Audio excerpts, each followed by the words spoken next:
ஹல்லேலூயா ஸ்தோத்திரம். தினமும் நடக்கும் சம்பவம். ஆமாங்க, ஒரு இடத்துல உட்காந்து பேசிக்கிட்டு இருந்தோம்.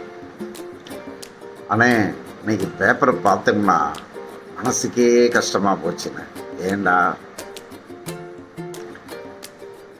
ஒரு பையன் ஒரு பொண்ணை லவ் பண்ணி கல்யாணம் பண்ணி மன ரீதியாக சமுதாய ரீதியாக கொடுமைப்படுத்தி வயசு ஒரு குழந்தை இருக்கத்தக்கன கொலை பண்ணிட்டு நீங்கள் ஜெயிலுக்கு போயிட்டானே. கேட்கும்போதே படிக்கும்போதே மனசு தவிக்குதுன்னு அப்படின்னா. ஆமாங்க, உலகம் தோன்ற நாள் முதலாக இந்த பிரச்சனை இருந்துக்கிட்டு இருக்கு.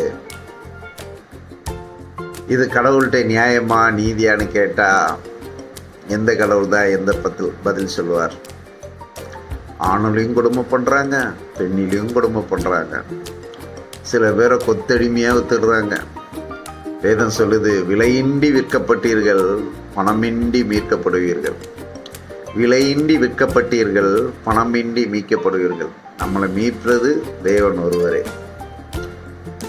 இந்த உலகத்திலேயே பெரிய பஞ்சம் எது என்று கேட்டால்,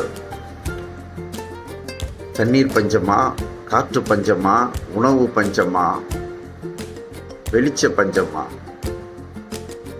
சத்தியம் இல்லாததே பெரிய பஞ்சம். 2 குடும்பத்தையும் எடுத்துக்காங்க, எவ்வளோ பாதிக்கப்பட்டு போகிறாங்க. கொலை பண்ணப்பட்ட வீட்டில் பெண்ணை இழந்ததுங்கிற தவிப்பு, கொலை பண்ணின வீட்டில் தான் பையன் ஜெயிலுக்கு போயிட்டானே, மரியாதை போச்சு, மானம் போச்சு, தவிப்பு. இவங்க எல்லாம் படிக்காதவங்களா? எல்லாம் படித்தவங்க, ரொம்ப ரொம்ப படித்தவங்க. படிக்காதவங்க குடும்பத்திலேயும் நீதியும் நேர்மையும் நிதானமும் இருக்குது. படித்தவங்க குடும்பத்திலேயும் நீதியும் நேர்மையும் நிதானமும் பொறுமையும் இல்லாமல் பாவத்தில் மாட்டிக்கிறாங்க. ஆமாங்க, பாவம் மகா பெரியது. பாவம் மகா பெரியது. கடவுள் சொல்லுகிறார், மனதார சத்தியத்தை உணர்ந்து, உள்ளமாற சத்தியத்தை உணர்ந்து, சத்தியத்துக்கு மீறி நடக்கிறவர்களுக்கு காற்று பஞ்சமோ, தண்ணீர் பஞ்சமோ, நீர் பஞ்சமோ, எந்த பஞ்சம் வராது. சத்தியம் அவங்கள விட்டு விலகி போகும். சத்தியம் அவங்கள விட்டு விலகி போகும்போது இந்த சாபக்கேடு எல்லாம் சொந்தங்குது. ஆமாங்க, நாம் ஒரு பொண்ணு பார்க்க போனோம்னா எவ்வளோ கொடுமை பண்ணுறோம். நாம் ஒரு மாப்பிள்ளை பார்க்க போனால் எவ்வளோ கொடுமை பண்ணுறோம். ஒரு பொண்ணு வீட்டில் கேட்குறாங்களாம், அது தமாஷா சொல்கிறாங்க, மாப்பிள்ளைக்கு நல்ல வேலை இருக்கணுமா, மெட்ராஸில் சொந்த வீடு இருக்கணுமா, ஒரு 2-3 வீடு வாடகையும் வரணுமா. பொண்ணு மட்டும் தாங்க கேட்கல, பரலோகத்துலேயும் சொந்த வீடு இருக்கணுமா. எங்கே பரலோகத்துலேயும்? எதுக்குமான்னு கேட்டால், எங்கள் பொண்ணு படிச்சிருக்கா, எங்கள் பொண்ணு சம்பாதிக்கிறா, அதனால் எல்லாமே வேணும். மாப்பிள்ளையே அக்ரிமெண்ட்டில் கையெழுத்து போட்டால் பொண்ணு கொடுக்கணும். போடுமாங்க.